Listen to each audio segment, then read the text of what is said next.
Et coucou! On espère que vous allez bien.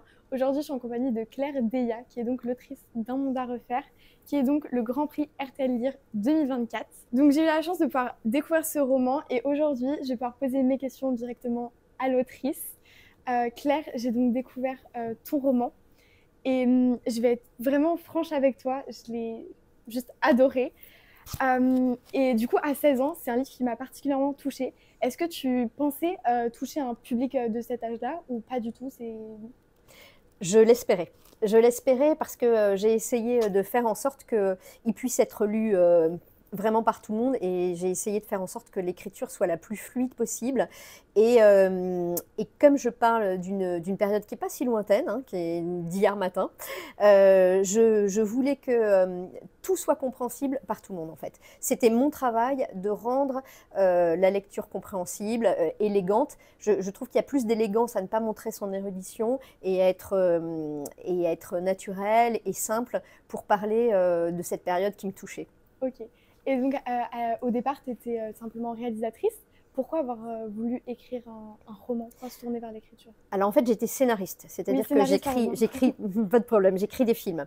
Et en fait, sur ce sujet-là, qui est un sujet qui est extrêmement incandescent, c'est-à-dire que réellement, je voulais être subtile à la fois sur les sentiments Mhm. des personnages, sur leurs ressentiments aussi, puisqu'en fait, on sort de la guerre et tout le monde, voilà, ça n'est plus à feu mais c'est à sang, comme me l'a écrit une lectrice.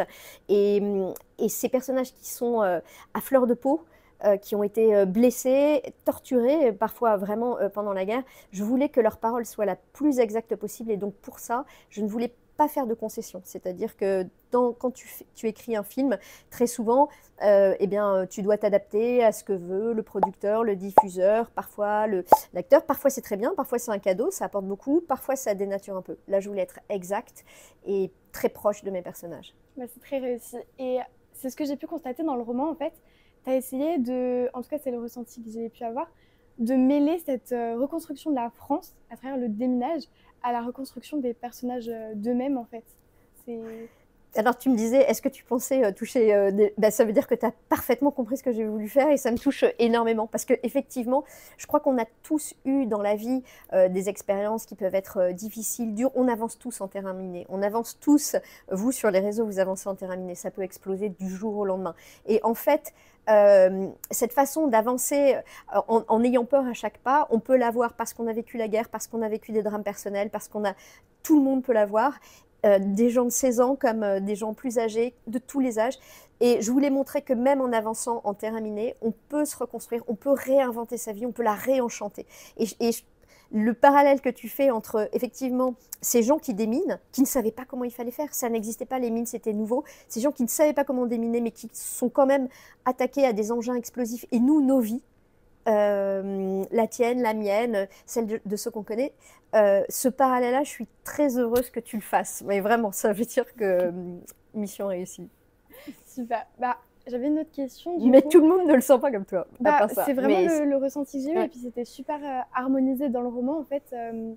Bah, il y avait vraiment cet équilibre entre ces personnages qui se reconstruisent eux-mêmes. Donc, par exemple, on a le personnage de Saskia, qui m'a beaucoup touchée, moi. Donc, cette jeune fille qui revient des camps de concentration. Et comme j'ai pu lire dans le post-face, du coup, c'est inspiré de faits réels. C'est inspiré d'une femme. Tout d'un coup, en te parlant, je viens de réaliser, c'est inspiré d'une jeune femme qui avait ton âge quand elle a été arrêtée par les Allemands et qu'elle est partie en camp. C'est une femme qui m'a raconté son histoire bien des années après et qui bizarrement n'a pas parlé avant. Alors pas bizarrement parce qu'on dit que les gens qui rentrent des camps n'ont pas parlé parce que c'était trop dur d'en parler, mais c'est surtout parce qu'on ne les a pas écoutés. Et en fait, je sais pas, elle a attendu de me rencontrer pour en parler. Je ne sais pas ce qui s'est joué entre nous, sans doute peut-être une proximité qu'elle a sentie.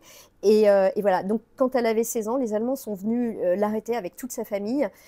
Elle avait une fausse carte d'identité dont elle ne s'est pas servie pour pouvoir aller avec sa mère, pour pouvoir protéger sa mère. Et elle est revenue et voilà. Et des années et des années après, elle m'a raconté son histoire. Et effectivement, quand on a vécu l'expérience des camps, réenchanter sa vie, s'autoriser à être heureux alors qu'on a perdu quelqu'un, elle, en l'occurrence sa famille, c'est très difficile. Mais c'est possible. c'est ce que je me demandais aussi dans le roman, du coup, ces personnages-là, ça peut être difficile à écrire puisque bah, tu n'as pas vécu les camps, donc comment réussir à retracer ça le plus proche de la réalité possible en fait. Comment tu réussis à faire ça? Du coup, tu t'es appuyé sur le récit qu'elle t'a fait?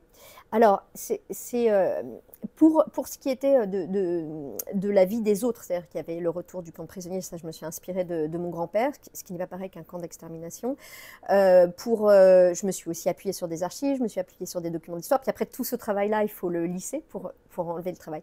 Mais bizarrement, pour Saskia, c'est comme si j'avais été inspirée par elle. C'est-à-dire que tout ce qu'il y a sur Saskia, quasiment je n'ai pas eu à le réécrire. C'est-à-dire que j'avais pas prévu de parler d'elle, elle est arrivée dans le roman, je l'ai écrit spontanément, ça a été le plus facile à écrire. Vraiment, comme si elle me dictait les chapitres. C'était vraiment très très étonnant. Et pour le reste, en plus, moi je ne parle pas de l'expérience de la Shoah directement, je me sens pas légitime puisque précisément je n'ai pas vécu, mais je parle de l'accueil qu'on a fait à ces gens qui avaient traversé un chaos et comment est-ce qu'on les a accueillis. Justement, c'est ce qui m'a beaucoup touchée et honnêtement, c'est mon personnage que j'ai préféré dans le roman et vraiment, quand je lisais ces passages, je tournais les pages et ça se ressent vraiment que c'était juste super fluide et j'ai vraiment adoré. Et bah, c'est quoi toi ton personnage préféré? Alors, moi, en fait, c'est un peu comme des enfants, tu les aimes tous, en fait. C'est-à-dire que... Alors, c'est vrai que j'ai une très grande proximité avec Saskia, énorme. Les personnages de femmes, forcément, je les aime beaucoup parce qu'en fait, c'est des femmes qui se battent, c'est des femmes qui sont autonomes, c'est des femmes une lectrice m'a dit, qui sauvent le monde, en fait. C'est vraiment ces femmes-là, elles sont, après la Seconde Guerre, elles nous ont déroulé un tapis rouge. En fait, on doit leur en être reconnaissante. Elles ont obtenu le droit de vote. Léna, elle a monté un commerce. Oui. Toi, tu veux monter ton entreprise. C'est des femmes qui sont fortes, qui sont belles. Et Saskia, c'est vrai que je me sens très, très proche d'elle. Mais j'aime beaucoup Fabien, l'ancien résistant, oui. Qui va tomber amoureux d'une des femmes du roman. Je ne vais pas spoiler. Et en fait, c'est vrai que je les aime beaucoup tous. Il est très attachant aussi. Et d'ailleurs, dans le roman, il y a beaucoup quand même cet aspect d'amour, etc. Notamment du coup avec Vincent qui va chercher Ariane tout le roman. C'était du coup une envie de développer cette romance? Alors, moi, c'est vrai que j'aime beaucoup le romanesque, mais en fait, ce qui s'est passé, c'est que j'ai lu les lettres de mon grand-père quand il était en camp. J'ai toutes les lettres. J'ai mis beaucoup de temps à les lire parce qu'en fait, j'étais un peu intimidée. Je me disais, bon, c'est quand même sa correspondance. Il y a une correspondance, par exemple, entre Camus et Maria Cazares. Je n'ai pas osé la lire. Mais là, c'était mon grand-père et j'avais vraiment envie de mieux le connaître. Et il est resté 2 ans et demi en camp en Allemagne. Et je voyais que tout ce j'ai vu comment cet amour pour cette femme le portait, j'ai vu comment il était passionné, loyal, et c'est vrai que j'avais aussi envie de parler de la loyauté amoureuse, de la passion. Aujourd'hui, le champ des possibles est ouvert, ça match ou ça match pas, on a des applications de rencontres, mais à cette époque-là, il y avait une telle passion amoureuse, une telle loyauté, une telle fidélité, j'avais envie de montrer jusqu'où on peut aller par amour, y compris jusqu'à risquer sa vie. Mais retrouver une femme qu'on a perdue dans le chaos de l'après-guerre, ça c'est vraiment extrêmement compliqué. Et je voulais montrer ça. Et aussi parce que je suis quelqu'un d'assez romanesque et romantique. Puis il n'y avait pas que Vincent aussi, il y a d'autres romances qui peuvent être en secondaire et c'était vraiment... ça rajoute des petites intrigues et puis c'est super intéressant de voir ça. On revient sur les camps de prisonniers du coup. Est-ce que c'était une volonté de rendre hommage aussi à ces prisonniers qui reviennent en France? Absolument, c'est-à-dire que mon grand-père est resté pendant 2 ans et demi en camp de prisonniers. Saskia, la vraie Saskia aussi, elle est restée, elle était à Birkenau, qui était un camp d'extermination, et c'était vraiment difficile de survivre. Et pour moi, en fait, ceux qui ont réussi à survivre finalement au projet nazi d'extermination, d'un côté d'esclaves, enfin, ils ont mis en esclavage les gens qui étaient dans les camps, pas seulement d'extermination, mais de travail. Cette façon de survivre, c'était aussi résister à leur projet d'extermination. Pour moi, c'est des résistants. Pour moi, c'est des gens qui ont survécu envers et contre tous et qui ensuite se sont comportés extrêmement dignement en rentrant, sans rancœur. On a quand même réussi à se réconcilier avec les Allemands, sans pardonner, sans oublier, mais de se réconcilier. C'est quelque chose dont on peut être fier, c'est-à-dire de passer au-dessus des conflits. Aujourd'hui, on voit le monde s'embrase, il y a des conflits partout. Et nous, la France et l'Allemagne, ce qu'on a montré, c'est qu'on pouvait se réconcilier malgré tout. C'est un message d'espoir incroyable. C'est possible. Là où on entend que c'est impossible de se réconcilier. Eh bien, nous, on l'a fait et on devrait vraiment l'étudier, même en classe, au collège, au lycée. Cette expérience-là, elle est incroyable. Et je voulais rendre hommage à ces gens qui sont rentrés de camps ou de prisonniers ou de camps d'extermination et qui ont dit il va falloir faire l'Europe, il va falloir se réconcilier. Pour moi, ça atteint au sublime, en fait. Et justement, il n'y avait pas cette envie justement de montrer que à travers le déminage, les Français et les Allemands ont pu pour la première fois travailler ensemble, se pardonner. Est-ce que vous pensez que si le roman était sorti en 1945, est-ce que vous pensez qu'il aurait été nécessaire pour qu'on se rende compte que les Allemands sont humains au même titre que les Français finalement? Alors ça, c'est l'expérience la plus incroyable. Au moment où j'écrivais, j'étais au courant de cette histoire de déminage. Donc en France, il y a 13 millions de mines en France. C'est-à-dire que ça n'est plus la guerre, sauf qu'il y a des engins de mort qui explosent et qui tuent des femmes, des enfants, des civils. Donc c'est la guerre après la guerre continue après la guerre. Et ça, on n'en a plus parlé. Or aujourd'hui, vous voyez, en Ukraine, il y a 30% du territoire qui est concerné par les mines. Il y en a aussi en Syrie, en Afghanistan, on démine encore au Vietnam. En France, on a pensé que ça n'existerait plus.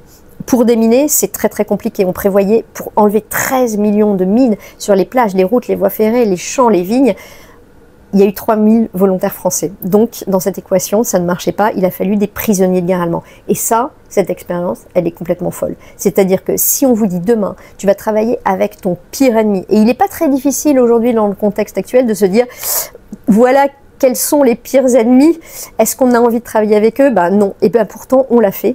Et c'est en travaillant ensemble, main dans la main, pour enlever les mines, pour reconstruire, pour sécuriser le terrain, qu'ils ont appris à séparer le bon grain de l'ivraie, à voir qu'il y avait aussi des Allemands anti-nazis, il y avait aussi des Allemands qui n'aimaient pas Hitler, il y avait aussi des Allemands qui étaient contre le projet d'extermination. Et ils ont pu apprendre à s'apprécier. Dans les groupes de déminage, ça a été des laboratoires de paix. Parce que tout du coup, ils ont dû apprendre à se parler, ils ont dû apprendre la langue. Comme après la guerre, on a dit, dans les collèges et dans les lycées, on va apprendre, les Français apprendront l'allemand, les Allemands apprendront le français. Alors les Allemands parle bien français, nous on parle mal allemand, mais on a essayé d'apprendre un langage commun. Et ça c'est incroyable. Et ça s'est joué dans les groupes de déminage. C'est une expérience inédite, folle, mais visionnaire, absolument incroyable et qui devrait être reproduite. Travailler ensemble pour comprendre que c'est mieux de gagner la paix que de gagner la guerre. C'est beau. Et donc derrière cette écriture, vous aviez envie de faire passer un message peut-être? C'était... En commençant à écrire ce livre, c'était quoi votre objectif en réalité? Alors, mon objectif, c'était vraiment de montrer comment, même dans les périodes les plus sombres, qu'on peut traverser, et comme tu le disais, des périodes même individuelles, c'est-à-dire, il ne faut pas attendre la guerre pour vivre des drames, malheureusement. On en vit tous, on vit des deuils, on voit bien, on n'est pas aveugle, on voit bien la misère qu'il y a, etc. Eh bien, même dans ces périodes sombres, on peut trouver un moyen de réinventer, de réenchanter la vie, de reconstruire, de gagner la paix. Et gagner la paix, c'est pas être juste pacifiste et c'est vraiment réfléchir à quels sont ce qui nous unit plutôt que ce qui nous désunit. Et c'est une discipline de chercher ce qu'il y a de beau et de sublime. Et dans ces périodes sombres de la guerre, il y a le pire qui s'est produit, mais le sublime aussi, qui finalement l'a emporté. C'est-à-dire que tous les résistants, tous ceux qui ont travaillé à reconstruire et qui ont sacrifié leur vie pour qu'on puisse de nouveau aller sur les plages, travailler, prendre les routes, eh bien, ce sublime-là l'a gagné sur la part sombre de l'humanité qui avait été très présente. Et je voulais montrer comment on retournait à cette lumière et comment on pouvait s'autoriser à être de nouveau amoureux, de nouveau heureux. Voilà. C'est super. Vous avez un message à faire passer à vos lecteurs, peut-être? Un message à faire passer à mes lecteurs, eh bien, juste en dehors du fait que, et je peux le dire vraiment précisément, parce que moi, au moment où j'écrivais, je traversais une période extrêmement difficile et dure, et donc je pensais que j'allais pas me relever. Et en réalité, je me rends compte, enfin, grâce à ce roman, finalement, pas seulement l'écriture, mais en fait toutes les rencontres que j'ai pu faire, que rien n'est jamais perdu. Réellement, alors ça peut paraître bateau de dire ça, mais moi je l'ai vraiment éprouvé et vécu. C'est-à-dire qu'il faut vraiment, et faut pas attendre de l'autre en fait quelque chose. C'est-à-dire que soit en donnant, comme toi par exemple tu fais sur les réseaux, en donnant, tu partages tes expériences, tu partages tes expériences de lecture, tu partages tes voyages. C'est-à-dire qu'en donnant aux autres de la joie, finalement, c'est la meilleure façon en fait d'en recevoir. Et la lecture, ah ben ça. Petit tip, en 6 minutes de lecture, vous abaissez votre taux de cortisol, vous faites augmenter vos endorphines mieux qu'aucun antidépresseur. Donc la lecture, c'est bon pour la santé mentale. Mais réellement, il y a eu des études dans des universités américaines. La lecture, c'est ce qu'il y a de mieux pour la santé mentale parce que vous vous concentrez, vous vous évadez, vous êtes dans une bulle d'oxygène pour votre cerveau. Et voilà, ça a été prouvé scientifiquement. Donc lisez. C'est génial. Et vous auriez peut-être envie de donner une raison aussi pour faire lire votre roman. Pourquoi faudrait le découvrir absolument Alors, à refaire. Pourquoi faudrait lire? Je trouve qu'aujourd'hui, le monde est extrêmement anxiogène. On ne le comprend pas parce que au moment où j'écrivais, il y avait l'Ukraine. Il y a tellement de conflits qu'en fait, on peut très vite être submergé par l'anxiété. Et ce que je voudrais vraiment montrer, et finalement, mon sujet me dépasse en fait. C'est-à-dire que je me suis rendu compte, c'est incroyable, je me suis dit, mais ce sujet, il faut absolument en parler maintenant parce qu'il faut absolument montrer comment, d'une part, la guerre ne s'arrête pas avec la guerre et comment ce qu'il y a de plus important, c'est de reconstruire après et de reconstruire une paix durable. Comme je le disais, le plus important, ce n'est pas gagner la guerre, c'est de gagner la paix. Ça s'est passé hier matin. Aujourd'hui, les mines, le déminage se passe exactement comme ce que je décris. Donc, pour comprendre et pour un peu se dire, mais il y a des solutions qui existent, c'est possible. Je pense qu'il faut lire ce roman qui parle de ce qui se passe aujourd'hui, finalement. Les germes de ce qui se passe aujourd'hui sont là. C'est un peu ce que je disais tout à l'heure, il aurait pu être nécessaire en 1945, mais il est aussi nécessaire aujourd'hui. Oui, merci. Merci beaucoup de dire ça. Merci. Concernant les démineurs, est-ce que c'est un vrai métier? Comment ça se passe pour le déminage? En fait, les démineurs, en 1945, ça n'existe pas, puisqu'en fait, c'est la première fois qu'on a affaire à des mines. Donc en fait, on ne sait pas comment ça fonctionne, on ne sait pas, les Allemands ont appris à poser les mines, mais ils n'ont pas appris à les amorcer. C'est-à-dire qu'on est comme avec des génies fous qui ont inventé un virus, mais qui ne connaissent pas l'antidote, on est avec des objets non identifiés et qui explosent et qui font énormément de mal. On ne sait pas comment déminer, on ne sait pas comment désamorcer. Il y a des amorceurs qui sont extrêmement sophistiqués. Les mines sont piégées, elles sont sophistiquées, elles sont améliorées d'année en année. C'est l'enfer. Et donc on a des gens qui ne savent pas comment il faut faire et qui le font quand même. C'est-à-dire qu'on dit il faut déminer et il y a des gens qui disent il faut que je le fasse. Et ils se disent déminer, c'est encore résister. C'est encore résister contre la barbarie allemande. Et donc il y a des ingénieurs, des résistants et puis il y a des gens qui ont faim et ce travail-là, il est payé 2 fois le salaire d'un maçon à une époque de pénurie et où il n'y a pas beaucoup de travail. Sauf que qu'est-ce que c'est que le salaire de la peur? Qu'est-ce que c'est que le salaire de quelqu'un qui peut mourir? En fait, est-ce que ça a un prix, une vie? Eh bien, ils le font, ils se sacrifient pour les autres. Au début, ils sont applaudis, comme les infirmières pendant le Covid. Et puis, petit à petit, les gens reprennent leur vie. Et il n'y a que eux, Français et Allemands, les anciens ennemis, qui comprennent ce qu'ils vivent. Et voilà. Donc, en fait, on dit les démineurs, mais les démineurs, ça n'existe pas. On devrait dire ceux qui déminent, ceux qui ont la grandeur d'âme de se sacrifier pour le reste de la population. Maintenant, il y a des démineurs professionnels aujourd'hui. Mais en Ukraine, les soldats sont sur le front. Donc, c'est souvent des femmes qui déminent les champs de pommes de terre, exactement comme ce que je décris avec des baguettes métalliques. Donc voilà, c'est des civils. Ce qui est assez surprenant et bouleversant dans le roman, c'est que quand il va y avoir un problème par rapport au déminage, la première chose qu'ils vont faire, c'est se dire, même s'ils sont blessés, peu importe, c'est quand est-ce que j'y retourne. Oui. Et c'est vraiment touchant en fait de se dire que leur seule priorité, c'était même pas leur vie. Ils étaient prêts à sacrifier leur vie pour les autres en fait. Ça, je l'ai découvert justement dans les archives et dans les livres d'histoire. Et moi-même, j'ai été extrêmement étonnée par ça. On a un peu cet esprit de famille au final dans les groupes de déminage. Absolument. C'était vraiment touchant. Et par rapport à l'écriture, est-ce que ça a été plutôt facile d'une traite? Comment ça s'est déroulé l'écriture du roman? Alors, ce que je te disais, c'est que en fait, l'écriture, pour moi, elle a été un tout petit peu compliquée parce que je traversais une période extrêmement difficile dans ma vie, et donc j'ai été obligée, voilà, enfin, pas moi, mais en fait, pour accompagner en fait des gens très proches, j'ai été obligée d'arrêter à un moment donné l'écriture. Donc, ce qui était, en fait, le livre, il a été repéré sur 15 pages.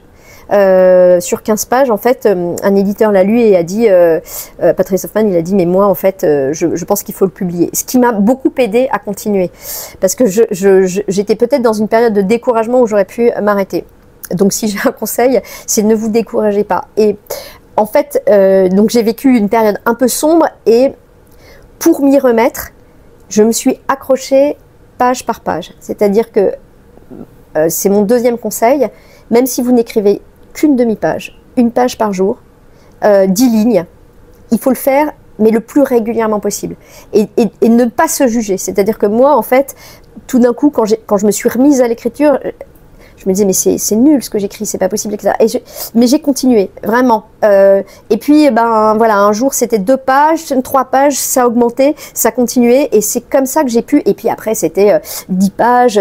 Voilà, il faut remettre en route la machine sans se décourager. J'ai essayé de mettre le plus d'énergie possible dans le livre, de faire en sorte que les phrases soient rapides, que les chapitres se tournent, de trouver des cliffhangers. Bon, après, moi, je viens du scénario, donc en fait, j'ai une habitude de l'écriture de la série. Et donc, je voulais qu'il y ait des cliffhangers, je voulais qu'on ait envie de tourner les pages, je voulais insuffler cette énergie pour leur rendre la vie. Les personnages dans le roman, ils sont vraiment très humains, on a une grande facilité à s'attacher à eux.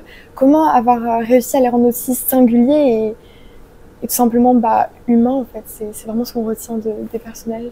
Merci. En fait, ce que je voulais vraiment, c'était d'abord parce que j'y ai mis beaucoup de moi, ou beaucoup de mon grand-père, ou beaucoup de la vraie Saskia, ou beaucoup de personnes en fait que je connais et à qui j'avais envie de rendre hommage. Et moi, ce que j'ai voulu privilégier, parce que parfois on dit ah c'est un roman historique, mais c'est un roman qui s'est passé hier après-midi. En réalité, 80 ans, c'est très court. Et ce que je voulais vraiment, c'était montrer les émotions, en fait, leurs émotions, leur peau, leurs peurs, leurs sentiments. Je voulais surtout pas d'archétypes, je voulais pas d'idées convenues, je voulais pas de clichés, en fait. C'est très réussi, franchement. Merci beaucoup. En tout cas, dans ma lecture, c'est vraiment ce que j'ai ressenti, donc les objectifs sont atteints. Merci beaucoup. Merci beaucoup Claire Deya. Merci. J'étais très heureuse de te recevoir, de pouvoir discuter avec toi. Moi aussi. Merci à vous d'avoir regardé cette vidéo et on se dit à très bientôt. Je vous fais de très gros bisous. Bye.